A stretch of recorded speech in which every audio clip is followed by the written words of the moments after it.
নমস্কার সবাইকে। আজকে শেয়ার করছি গত রবিবারের একটা বিয়েবাড়ি ব্লগ। তো বিয়েবাড়িতে যাওয়ার আগে কীভাবে রেডি হলাম আর গিয়ে কী করলাম তা নিয়ে থাকছে কিন্তু আজকের এই মিনি ব্লগটা। তো দেখো, প্রথমে কিন্তু এই শাড়িটা পছন্দ করে বেছে নিলাম। আর এই শাড়িটা কিন্তু জাম রঙের, আমার তো খুবই পছন্দের। শাড়িটা কেমন তোমরা কিন্তু একটু জানিও। তারপর কিন্তু নিজে ওই যেটুকু যা সাজতে পারি ওই টুকিটাকে একটু সেজে নিলাম। তো দেখো, পুরোপুরি রেডি হয়ে গিয়েছি। আচ্ছা, আমায় কেমন লাগছিল সেদিন অবশ্যই কিন্তু জানিও। তারপর কিন্তু গিফট নিয়ে একদমই রেডি, বড়মশাই কিন্তু এদিকে রেডি হয়ে গিয়েছে। তারপর 9টার নাগাদ আমরা কিন্তু দুজনে মিলে বেরিয়ে পড়লাম বিয়েবাড়ি যাওয়ার উদ্দেশ্যে। আর যে বিয়েবাড়িতে যাচ্ছি সেটা কিন্তু আমার বড়মশাইয়ের বন্ধুর বিয়ে। তো দেখো, সেদিন কিন্তু কপালটা খুব ভালো ছিল, তাই কিন্তু রেলগেটটা তখনই উঠেছিল। তাই একটু আমরা ওয়েট করলাম, ফাঁকা হলে তারপর কিন্তু চলে গেলাম। বেথুয়া থেকে তোমরা যারা ভিডিও দেখছো তারা কিন্তু অবশ্যই জানবে, মাতঙ্গিনী স্কুলের ওখানটাতেই কিন্তু আজকে আমাদের বিয়েবাড়ির নিমন্ত্রণ ছিল। গিয়ে তো পড়েছি বেকায়দাতে, একই জায়গাতে দুটো বিয়ে বাড়ি। তো আমি যেহেতু এর আগে কখনো এই বাড়িতে আসিনি, তা আমার কিন্তু একটু অসুবিধা হচ্ছিল। তবে আমার বড়মশাই যেহেতু চেনে, তো তারপর কিন্তু চলে যাচ্ছিলাম। আর দেখো কত সুন্দর ডেকোরেশন করেছে। ঢুকেই তো দেখলাম কি সুন্দর একটা মহাদেবের মূর্তি, খুব সুন্দর লাগছিল। ডেকোরেশনটা তো খুবই ভালো লেগেছে। তো তারপর কিন্তু চলে যাচ্ছিলাম বিয়েবাড়ির ভেতরে।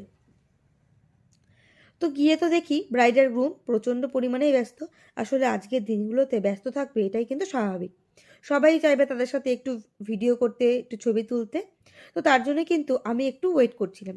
এরপরে একটু ফাঁকা হলে চলে গেলাম ওদের কাছে আর দিয়ে দিলাম আমাদের নিয়ে যাওয়া ওদের জন্য গিফটটা। এরপরে কিন্তু আমরা অনেক ছবি তুলেছিলাম। আর এই যে এটাই হচ্ছে কিন্তু গ্রুম, মানে আমার বরের বন্ধুটি। তো তার সাথেও কিন্তু একটু ভিডিও করে নিলাম।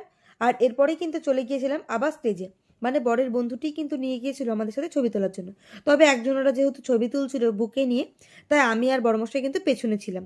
আর এই সমস্ত ভিডিও ফুটেজগুলো কিন্তু আমার বরের বন্ধু করে দিয়েছে, গোপাল, ওর নাম কিন্তু গোপাল। ওই কিন্তু আমাদের এই পুরো ভিডিওটা করে দিয়েছে। তো তারপর কিন্তু ওই মানুষগুলো চলে গেলে আমি আর আমার বড়মশাই কিন্তু ব্রাইডের গ্রুমের সাথে অনেক ছবি তুলে নিয়েছিলাম। তারপর কিন্তু বড়মশাই চলে গেল কফির কাউন্টারে, ও তো কফি খেলো, তবে আমি যেহেতু খাই না তাই নিইনি। ছিল ফুচকার কাউন্টারও, তবে হ্যাঁ এত ভিড় থাকে সেখানে কিন্তু আমি সুযোগ নিতে পারিনি। তো বর এখানে কিন্তু খাচ্ছিল কফিটা, আর আমি কিন্তু দাঁড়িয়ে দাঁড়িয়ে ভিডিও করছিলাম। তো দেখো কি সুন্দর ডেকোরেশন করেছে। এখন বেশিরভাগ বিয়েবাড়িতেই কিন্তু এইভাবেই দেখছি ডেকোরেশন করছে। তারপর বাইরে এসে কিন্তু আমার বরের বন্ধু, ওর বউ, সবার সাথে আমরা অনেক ছবি তুলেছিলাম।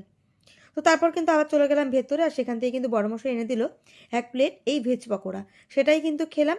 আর খাওয়া দাওয়ার পর কিন্তু চলে গেলাম মেন কোর্সের দিকে।